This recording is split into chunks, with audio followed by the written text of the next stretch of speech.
January 17, 1944. The pale winter sun barely touches the frostbitten ground. Silence dominates the open field, broken only by the distant echo of artillery and the low whistle of a cold wind. Amidst the wreckage of tanks and scattered debris, a single German half-track sits abandoned, its engine cold, tracks frozen in place. Smoke curls from a nearby crater where explosions had thrown earth and metal like shattered glass. A young soldier of the Allied forces creeps forward, crouched low, senses sharp. His breath forms clouds in the icy air, each step careful, measured. He notices the enemy markings on the vehicle, once a tool of terror, now a potential instrument of survival. Every instinct tells him to stay back, to avoid traps, mines, or the sudden return of enemy patrols. Yet, necessity presses. Supplies are thin, reinforcements delayed, and the enemy still looms over the horizon. He reaches out, fingertips grazing cold metal, contemplating a choice that could tilt the fragile balance of this frozen battlefield. And in that stillness, the story of one soldier's daring decision begins. By early 1944, the war in Europe had reached a critical juncture. The Eastern Front was a frozen expanse of mud, snow, and steel, stretching from the Baltic forests to the Ukrainian plains. German forces, once advancing with calculated precision, were now increasingly defensive, their supply lines overextended and morale fraying. The Red Army, hardened by years of relentless fighting, pushed with growing momentum, reclaiming territory lost in the early months of Operation Barbarossa. On the Western Front, Allied forces were preparing for the imminent invasion of occupied Europe, but in the pockets of northern and eastern theaters, small unit engagements were decisive, often hinging on split-second improvisation. Armored vehicles dominated these encounters. Tanks, half-tracks, and reconnaissance trucks were not merely instruments of firepower. They were lifelines. Infantry could advance under their protection, carry essential supplies, or evacuate the wounded. A single abandoned vehicle, therefore, was far more than metal. It was potential mobility, firepower, and survival. Historical accounts from the winter campaigns of 1943 to 1944 repeatedly emphasize how capturing or reusing enemy vehicles altered the flow of local skirmishes. In some instances, an enemy's retreat left a tank or truck idle, and soldiers who recognized the opportunity could exploit it, gaining advantage over an unaware opponent. This particular moment unfolds along the outskirts of a contested town in northern Italy, near the snow-lined hills of the Apennines. The town had been a strategic waypoint for months, its bridges, roads, and rail lines coveted by both sides. The German 1st Parachute Division had fortified the area after a series of Allied probing attacks, relying on entrenched positions and armored vehicles to delay the advancing forces. Supply convoys navigated treacherous mountain passes under constant threat from artillery and ambushes, and any loss of vehicles forced units into improvisation. Allied reconnaissance reports had indicated that German units were beginning to abandon positions as overstretched lines made holding ground untenable. For the Allied soldiers, winter compounded the difficulties. Frostbite, exhaustion, and inadequate rations weighed as heavily as enemy fire. Small detachments often operated independently, scouting ahead, securing flanks, and seizing abandoned positions when larger maneuvers were delayed. The discipline and training of individual soldiers became decisive. Officers encouraged initiative, yet the use of enemy equipment carried immense risk. Vehicles could be booby-trapped, radios might be sabotaged, and identification mistakes could lead to friendly fire incidents. Armored warfare doctrine had evolved rapidly since 1939. By 1944, Allied manuals highlighted the dual importance of mechanized mobility and quick adaptability. Infantry needed to integrate seamlessly with armored units, understanding both the technical limitations of their vehicles and the tactical opportunities created when capturing enemy machines. Captured vehicles were often inspected for weak points, camouflage alterations, and mechanical quirks. Intelligence officers compiled reports detailing these observations, noting which models could be driven effectively by Allied crews and which posed excessive risk. Such data informed future training, ensuring that soldiers encountering abandoned enemy vehicles could act decisively without compromising safety. In this theater, soldiers learned early that hesitation could be fatal. Reports from the Italian front describe multiple instances where abandoned German half-tracks and light tanks, if ignored, allowed enemy units to regroup and counterattack. Conversely, audacious individuals who took the initiative often turned the tide of localized engagements. In one recorded instance from January 1944, an Allied patrol repurposed a disabled Panzer III to cover a retreat, providing a corridor for wounded soldiers to escape. A small, tactical victory that carried immense psychological weight. Such acts were not isolated heroics. They were informed by doctrine, necessity, and the harsh calculus of survival in frozen, hostile terrain. The stage was set for the soldier in our story. The abandoned half-track, sitting amid frost-covered craters and twisted metal, was a product of larger operational movements. German units retreating under pressure, Allied reconnaissance probing weaknesses, and the unforgiving winter landscape shaping every decision. Each element, the freezing cold, the distant gunfire, the tactical knowledge ingrained through months of campaigning, combined to create a moment where one soldier's initiative could resonate far beyond his immediate surroundings. In these circumstances, individual action was inseparable from the broader context of war. The frozen field, the abandoned vehicle, the silent tension before the next engagement, all were the result of intersecting strategies, logistical strain, and the relentless human will to survive. Understanding this environment is essential to appreciating the significance of what follows. The battlefield was strewn with the remnants of a retreating enemy. German troops, stretched thin across the snowbound hills of northern Italy, had withdrawn under pressure from relentless Allied probing attacks. Their positions, once fortified with machine gun nests and trenches, now appeared hollow, the sharp edges of barbed wire sagging under layers of frost. Supply shortages had forced commanders to prioritize mobility over firepower, leaving vehicles and equipment behind in the chaos of withdrawal. Every abandoned truck or half-track carried the imprint of this strategic dilemma, a reminder of logistics dictating the pace of war. The Allied unit involved was a small reconnaissance platoon, lightly equipped but highly trained in rapid movement and improvisation.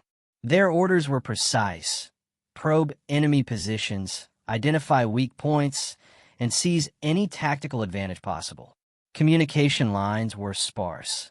Radio signals were unreliable in the frozen mountains, and messengers on foot often bore the only word of changing orders. This autonomy demanded split-second decisions from soldiers, who had to weigh opportunity against extreme risk. Survival and success often hinged on reading the battlefield correctly in real time. The abandoned half-track lay near the edge of a shallow valley, a silent witness to the skirmishes of the previous night. Its crew had fled under the threat of encircling forces, leaving engine and chassis intact, but immobile without someone willing to take the risk. Around it, frozen craters bore the marks of artillery shells, and scattered debris suggested hurried evacuation. The landscape itself was treacherous.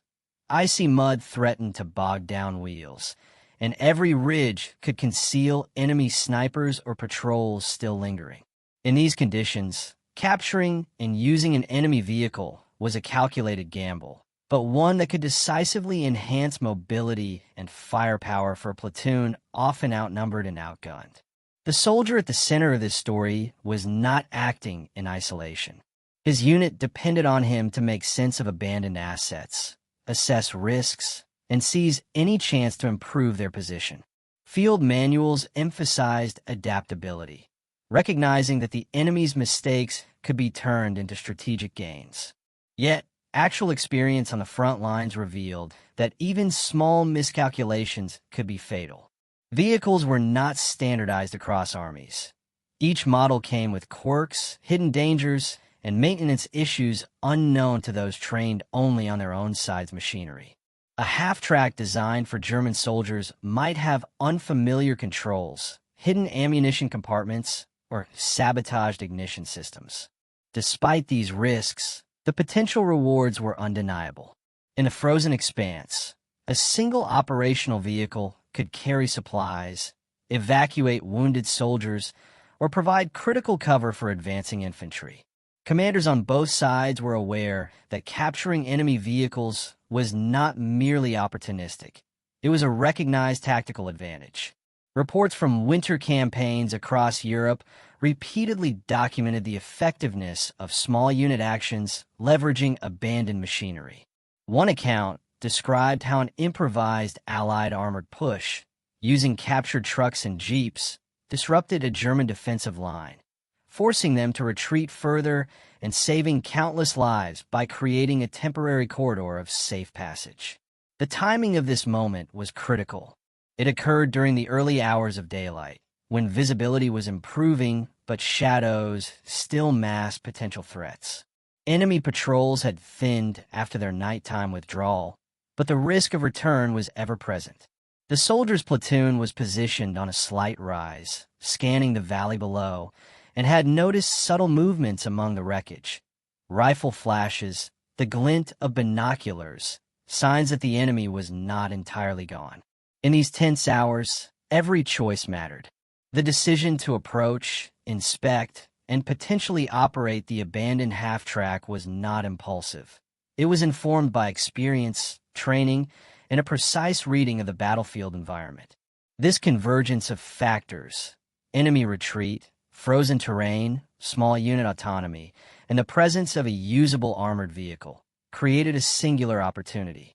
It was a moment where the larger currents of war, from strategic withdrawals to logistical constraints, intersected with the initiative of one soldier. Understanding this context clarifies why his next actions were not merely personal bravery, but an extension of operational necessity, tactical logic, and battlefield reality. By the time he crouched near the half-track, frost seeping through his gloves and breath crystallizing in the air, the stage was fully set. The abandoned vehicle was more than metal. It was a tool, a risk, and a potential turning point. What he chose to do next would ripple through the immediate skirmish and beyond, demonstrating the delicate balance between human initiative and the unforgiving machinery of war. War is often measured in numbers, troops, tanks, kilometers gained, but it is lived in moments of human decision. In the frozen valleys of northern Italy, a soldier's heartbeat dictated the difference between survival and death. Approaching an abandoned enemy vehicle, he confronted fear, hesitation, and instinct simultaneously. The human mind under fire operates on rapid risk assessment. Every step could trigger a mine, a hidden sniper, or a sudden patrol returning to reclaim what was theirs. Yet necessity sharpened judgment. Hunger, exhaustion, and the drive to protect comrades forced choices that might seem reckless under calmer circumstances. This soldier exemplified what military psychologists later described as adaptive courage, the ability to act decisively under extreme uncertainty. It was not bravado, it was calculation, informed by training and experience. Every hand on the cold metal, every glance scanning for movement, reflected a complex interplay of fear and determination. Historical accounts from the Italian front reveal that such individual initiative was not uncommon. Soldiers who seized opportunities left by retreating forces often tipped the balance in micro-engagements, creating advantages that larger formations could exploit. Yet the stakes remained intensely personal. One misstep could mean immediate death, and every action was irreversible. From a tactical perspective, the abandoned half-track represented a potential force multiplier. Armored vehicles provided mobility, protection, and offensive capability in a way that infantry alone could not. For a small platoon operating independently, securing such a machine could dramatically expand operational reach. A single vehicle could ferry supplies, evacuate the wounded, or shield advancing soldiers from enemy fire. The terrain amplified this effect. Snow and ice slowed foot movement, while frozen mud could trap unarmored troops. In this environment, a half-track, even one originally enemy property, offered a tactical lifeline. Command doctrine emphasized exploiting fleeting opportunities. Military reports from the winter campaigns of 1943 to 1944 document numerous instances where quick adaptation turned the tide in local skirmishes. A captured vehicle could sow confusion among retreating enemy forces, disrupt defensive patterns, and allow Allied units to advance further than infantry alone could. In some cases, these actions had cascading effects. Securing a road or bridge for a platoon enabled the arrival of reinforcements, artillery, or additional supplies, multiplying the initial tactical advantage. For this soldier, the tactical calculus was clear. If he could operate the vehicle safely, his platoon's position, and potentially the outcome of that day's engagement, could shift dramatically. The half-track itself was a product of German engineering, robust, versatile, and built to operate in challenging conditions. Yet its design, while formidable for the enemy, posed unique challenges for Allied troops unfamiliar with its controls. Each model varied in transmission, ignition, and braking systems, often differing from the vehicles soldiers trained on. Ammunition storage compartments, engine quirks, and even minor sabotage could turn a captured vehicle into a death trap if mismanaged. Understanding these machines required more than cursory inspection. Intelligence manuals distributed to field units included detailed schematics of enemy vehicles, highlighting known weaknesses, operational procedures, and potential hazards. Soldiers were trained to recognize critical controls, steering, throttle, and gear systems, while assessing structural integrity. In the frozen landscape, cold metal could seize, hydraulics could fail, and tracks could freeze to the mud. The technological reality demanded both knowledge and improvisation. Operating the half-track successfully was as much a test of technical skill as it was of courage, blending mechanical comprehension with battlefield instinct. The convergence of these three angles, human, tactical, and technological, created a moment of extraordinary complexity. On one hand, human instinct demanded caution. On the other, tactical necessity required bold action, and technological uncertainty amplified both risk and opportunity. Historical records show that soldiers who navigated this interplay effectively often reshaped local engagements, achieving outcomes far beyond what their small numbers might suggest.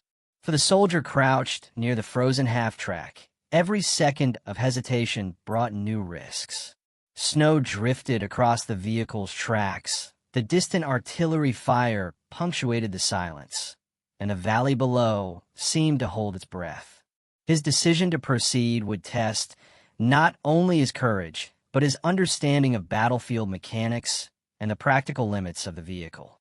In the coming moments, these intersecting angles, mind, strategy, and machine, would converge in a single act that could redefine the engagement itself. In small unit warfare, leadership is often tested not in grand maneuvers, but in moments of improvisation. Commanders had trained their soldiers to think independently, yet the balance between initiative and discipline was delicate. When a soldier approaches an abandoned enemy vehicle, a leader's role is both strategic and psychological, providing guidance without stifling initiative and trusting subordinates to act in accordance with broader operational objectives. Historical accounts from the Italian campaign demonstrate that leaders who empowered their troops to exploit fleeting opportunities often reaped disproportionate rewards. Orders might be as simple as secure any usable equipment and report back. Yet the execution required acute judgment under extreme pressure. The risk of misuse, accidental friendly fire, or ambush was ever present. In this context, leadership was less about issuing commands and more about cultivating situational awareness, adaptability, and confidence in the decisions of individual soldiers. The platoon's commanding officer, observing from a nearby ridge, would have understood that this abandoned half-track presented both opportunity and danger, a test of his men's discipline and training. From a German perspective, abandoned vehicles symbolized more than logistical loss. They were an immediate tactical liability. Retreating forces often attempted to disable or sabotage vehicles to prevent their use by advancing enemies. Yet in the chaos of withdrawal, some vehicles were left intact, becoming unintended gifts for the opposition. Enemy morale was fragile during these winter operations. Soldiers who saw comrades fleeing or equipment left behind experienced heightened anxiety, fearing that their retreats signaled vulnerability and a loss of control. The psychological impact of watching an enemy repurpose your machinery could be profound, undermining confidence in defensive strategies and accelerating withdrawal. Field reports from January 1944 note that even a single captured vehicle, if used effectively, could disrupt patrol formations, slow counterattacks, and instill uncertainty in units that had previously relied on disciplined cohesion. For the Germans observing from nearby positions, the sight of their own half-track, now operated by the enemy, would have been a jarring and demoralizing spectacle. The use of enemy equipment in combat raises questions that are as practical as they are ethical. International conventions recognized that capturing and using abandoned material was legitimate, yet soldiers faced moral dilemmas on the ground. Could a vehicle be booby-trapped? Would using it be perceived as dishonorable or reckless? These considerations intersected with survival imperatives. In a harsh winter battlefield, a functional vehicle could save lives, provide shelter from gunfire, or enable rapid evacuation. Soldiers were trained to weigh these risks methodically. The ethical framework of small unit warfare emphasized the value of initiative, tempered by responsibility toward comrades and civilians. Choosing to operate an enemy vehicle was not purely opportunistic. It was a conscious assessment of duty, risk, and potential gain. Historical narratives reveal that these decisions often shaped reputations as much as outcomes. A soldier who demonstrated courage, technical skill, and tactical insight in repurposing enemy assets could influence not only the immediate engagement, but the morale and cohesion of his unit. Viewed together, these perspectives reveal the complexity of a single battlefield moment. The soldier's courage and judgment, human angle, intersected with immediate tactical necessity, tactical angle, and the practical demands of operating foreign machinery, technological angle. Leadership influenced whether initiative was permitted or constrained, while enemy reactions created psychological and strategic consequences. Moral considerations framed the decision as not merely one of survival, but one of responsibility within the chaotic theater of war. Each angle amplifies the stakes. Success required alignment, human skill, tactical insight, technological competence, leadership support, enemy awareness, and ethical judgment. In the frozen valley of northern Italy, where frost clung to wreckage and silence stretched between artillery bursts, these factors converged on the lone soldier.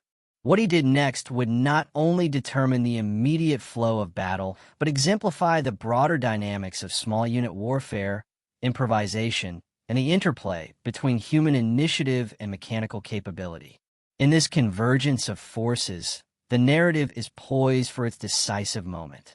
The soldier's approach to the abandoned half-track, his engagement with its controls, and the unfolding impact on both his platoon and the enemy mark the climax of the story, the point where tension, risk, and opportunity collide.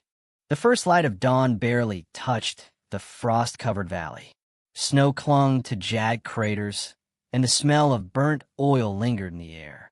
The half-track sat abandoned, its tracks half buried in ice and mud, engine cold and silent. Every instinct screamed caution, yet the soldier understood the stakes. Mobility meant survival, and survival meant the difference between his platoon holding their ground or being pinned in the open by enemy fire. He crouched low, gloves stiff with frost, eyes scanning for movement.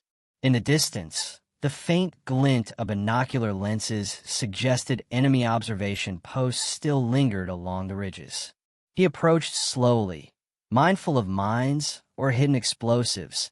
A single misstep could trigger a deathly chain reaction. The machine's exterior bore scratches and dents, evidence of hurried retreat. Its engine compartment, though dusty and cold, seemed intact. The soldier knelt, brushing snow from the ignition, quickly assessing controls against diagrams memorized from field manuals. Hands trembling, he manipulated the clutch and gear lever, testing the mechanics. The half-track groaned, as if awakening from a deep sleep. The first turn of the key failed. The second attempt produced a sputter. Engine coughed, then roared, a deep metallic growl that echoed across the valley. For a moment, silence returned, as if the frozen terrain itself paused in anticipation. He adjusted the throttle, feeling the vibration through his fingertips, learning the rhythm of a machine he had never trained on but now needed to master in seconds. The first movement was tentative. Tracks ground against frozen mud, the vehicle lurching forward. His eyes swept the valley floor, noting potential obstacles, craters, fallen trees, and patches of ice that could trap or flip the half-track. Every decision required speed and precision. Behind him, his platoon remained in position, a mix of anxiety and awe, waiting for the outcome.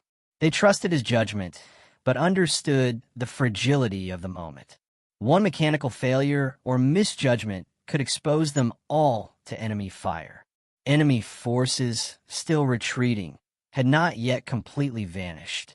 Faint rifle reports echoed from distant ridges, a reminder that the battlefield was far from secure. The soldier kept low, steering the half-track along depressions in the terrain, using the vehicle's armored sides to shield advancing infantry. From his elevated position inside the cab, he could see enemy combatants pausing, momentarily confused by the sight of their own machinery now wielded by the opposition. The effect was immediate. Hesitation among the retreating enemy gave his platoon the critical seconds needed to consolidate their position and push forward along the valley road. The half-track was more than transportation. It became a mobile platform.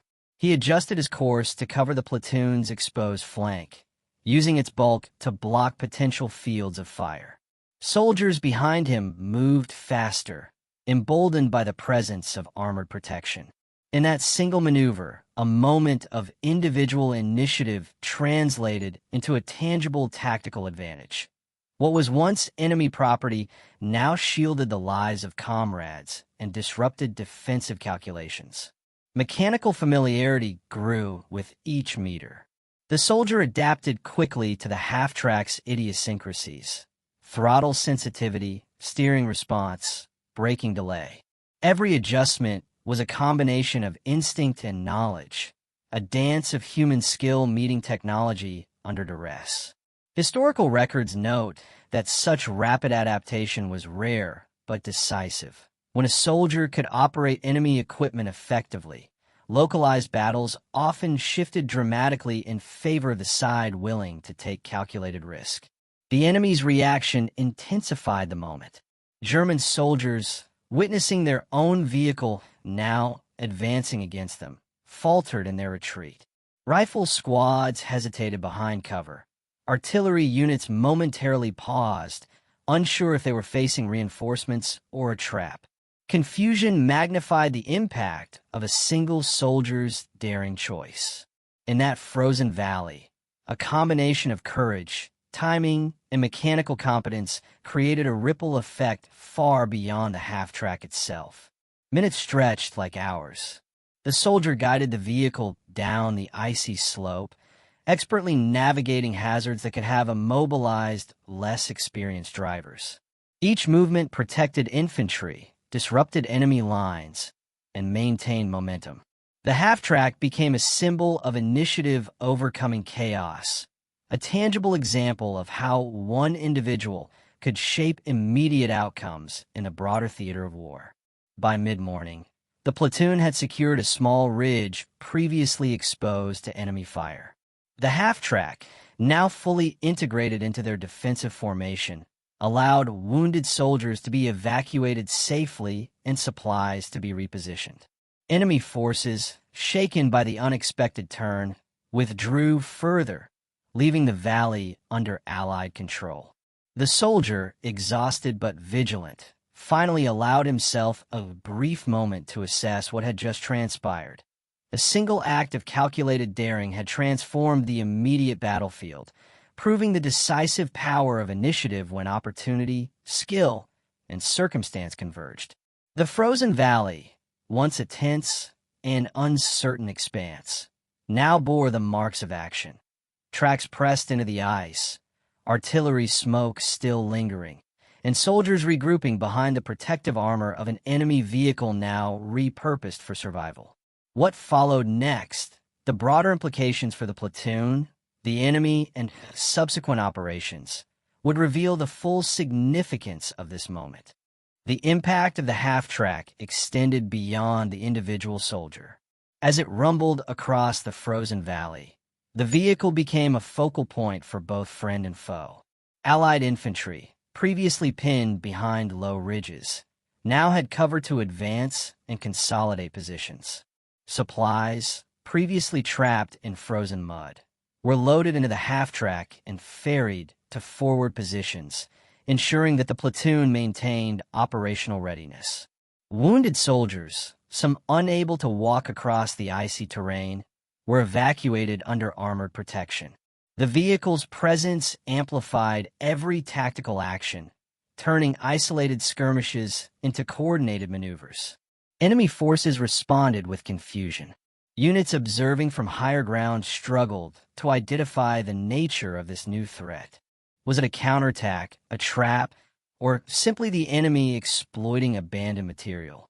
Rifle fire intensified, but scattered and uncoordinated, while artillery units hesitated to risk hitting their own equipment now in enemy hands.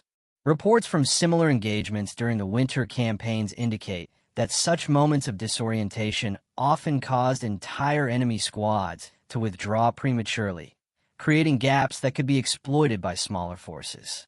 In this case, the half-track catalyzed a ripple effect.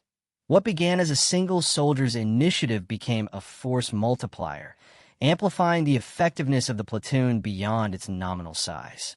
The soldier, inside the vehicle, had little time to reflect. Each maneuver required attention to terrain, speed, and coordination with infantry. Tracks ground over frozen craters, mud caked under wheels, and artillery shells landed just beyond their cover. Every second demanded focus, yet each successful movement strengthened confidence. Communication with the platoon was limited to shouted commands, hand signals, and quick glances. Yet, in this frozen valley, the synergy between human skill and machine performance became evident. The half-track was no longer just metal. It was an extension of the soldier's own tactical judgment. By mid-morning, the platoon had reached a critical ridge overlooking the valley's exit route. Here, the soldier positioned the half-track to cover a key crossing point. Enemy forces, retreating from the previous night's positions, hesitated under the unexpected display of armored opposition. Sniper teams relocated, defensive squads shifted, and the momentum of withdrawal accelerated. The strategic significance of the ridge, previously contested and exposed, now rested securely in Allied hands. A single, audacious act had altered the local balance of power. Observers later noted that the psychological impact was as significant as the tactical. Soldiers on both sides registered the implications. An abandoned vehicle could become an instrument of survival or destruction depending on human initiative. The German troops, witnessing the repurposing of their machinery, faced the stark realization that retreating units left behind more than territory. They left vulnerabilities that could be exploited immediately. Allied soldiers, conversely, gained confidence in improvisation, adaptability, and the tangible power of decisive action. Such moments were meticulously recorded in after-action reports, highlighting the connection between courage, mechanical competence, and battlefield outcomes. The half-track's continued operation demonstrated the intersection of technology and battlefield psychology. Enemy attempts to reclaim or disable the vehicle failed. The soldier's knowledge and experience allowed him to anticipate hazards and adapt rapidly. Every maneuver reinforced the concept that effective use of capture machinery required more than seizing opportunity. It demanded understanding the technology, the terrain, and the human dimensions of combat. This duality, man and machine, became a central lesson in subsequent military training, illustrating how initiative could reshape engagements even in constrained or adverse conditions. By late morning, the valley was firmly under Allied control. The soldier parked the half-track in a secure location, providing a defensive anchor for the platoon and a platform for observation. Casualties were minimized, supply lines stabilized, and enemy forces were pushed further into retreat. Commanders, observing from nearby positions, quickly recognized the broader significance. An individual's daring choice had tangible operational consequences, demonstrating that small unit actions, when executed with skill and judgment, could influence not only the immediate skirmish but the flow of the campaign itself. This episode underscores the unpredictable yet decisive nature of war. It was not sheer luck, but a combination of courage, technical proficiency, and tactical awareness that produced results. The soldier's choice to operate the abandoned half-track transformed a moment of vulnerability into one of strategic advantage, illustrating how individual initiative interacts with larger operational realities.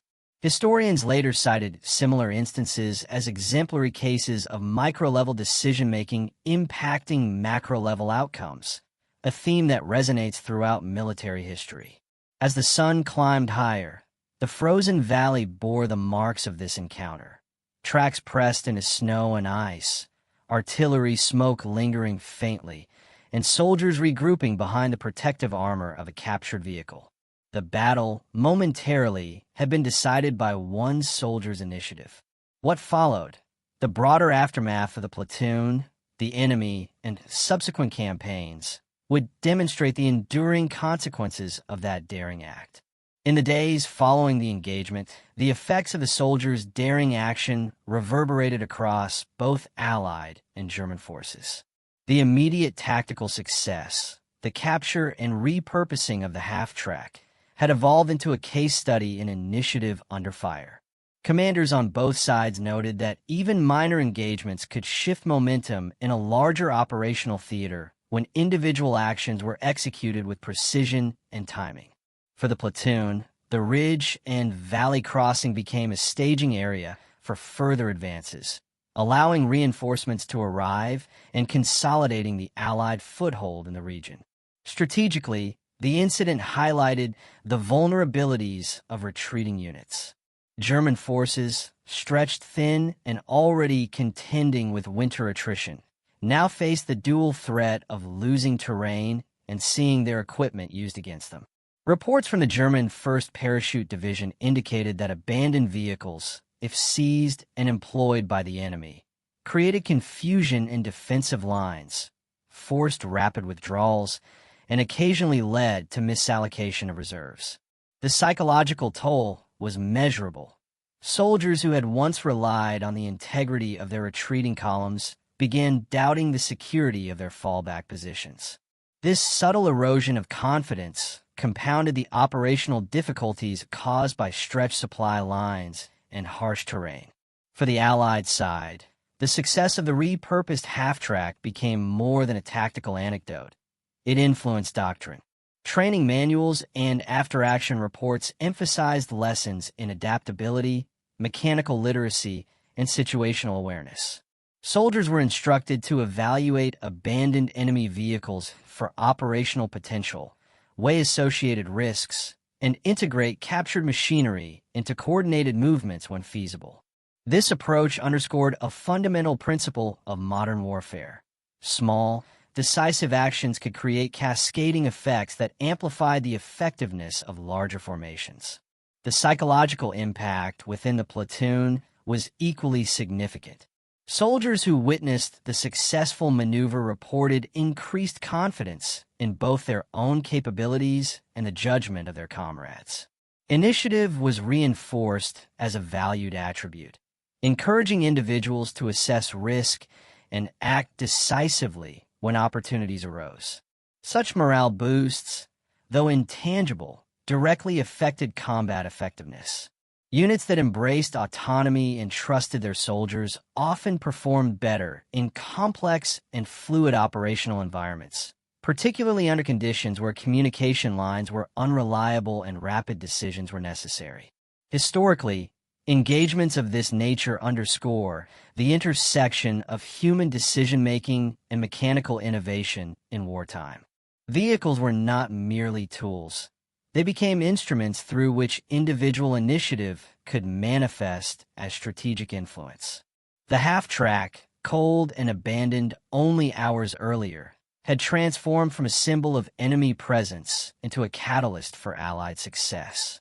Its capture illustrates the delicate balance of risk and reward that defines frontline decision-making. A single error could have resulted in catastrophe, yet calculated courage yielded tangible advantage. In the broader context of the campaign, the engagement reinforced the importance of micro-level tactics in shaping macro-level outcomes. Commanders at higher echelons observe how small unit ingenuity could create leverage points, forcing the enemy to respond disproportionately and often hastily. This awareness informed subsequent operational planning, highlighting the value of training soldiers not only in standard procedures, but also in adaptive problem-solving. The lessons extended beyond the immediate battlefield. The episode became an example of how initiative, technical competence, and tactical awareness could converge to produce decisive results even in adverse conditions. Ultimately, the frozen valley returned to a deceptive quiet. Tracks in the snow, smoke rising from distant craters, and the repositioned half-track marked the evidence of a decisive engagement.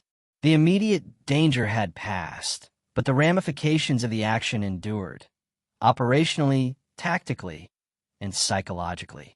The soldiers' daring choice became emblematic of the interplay between human initiative and mechanical potential, demonstrating how one individual's decision could ripple outward to influence the course of a localized campaign. As the platoon regrouped and prepared for future operations, the narrative of the abandoned vehicle, once a threat, now an asset, became a teaching point, a morale booster, and a tactical reference. Enemy forces, facing the consequences of their own retreat, adjusted procedures to prevent similar losses.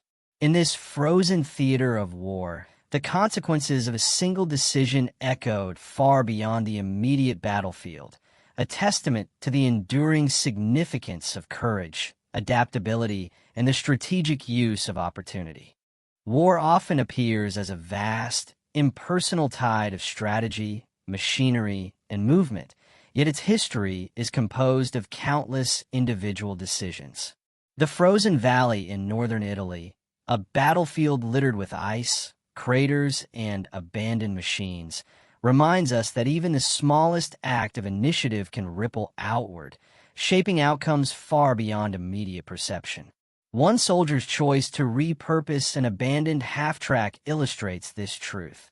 Courage, technical skill, and decisive judgment converge to transform vulnerability into advantage. The event also underscores the intricate relationship between human agency and technology in warfare. Vehicles, designed for destruction or transport, are inert without human hands to guide them. In the hands of a determined soldier, however, the half-track became more than a machine. It became an instrument of survival, a shield for comrades, and a lever to tilt the balance of a localized engagement. It is a reminder that technology magnifies human action but does not replace it, and that mastery of both circumstance and machine is often decisive. Beyond the tactical and technological dimensions lies the psychological resonance. The platoon gained confidence, cohesion, and morale, while the enemy, witnessing their own equipment turn against them, experienced confusion and demoralization. Such moments reflect a timeless lesson of warfare. Perception, initiative, and adaptability are as vital as firepower.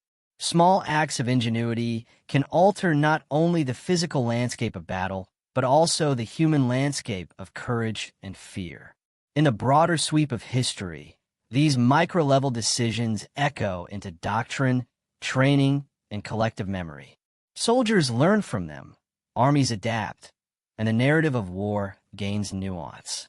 The frozen valley, once a theater of risk and uncertainty, became a testament to human resourcefulness and the unpredictable impact of individual choice. In the end, the story returns to the quiet of dawn, frost still glinting on metal, tracks pressed into snow, and a battlefield temporarily at peace. Yet the echoes of one soldier's daring act endure, a reminder that in the vast machinery of war, humanity, ingenuity, and courage remain decisive forces shaping the course of events.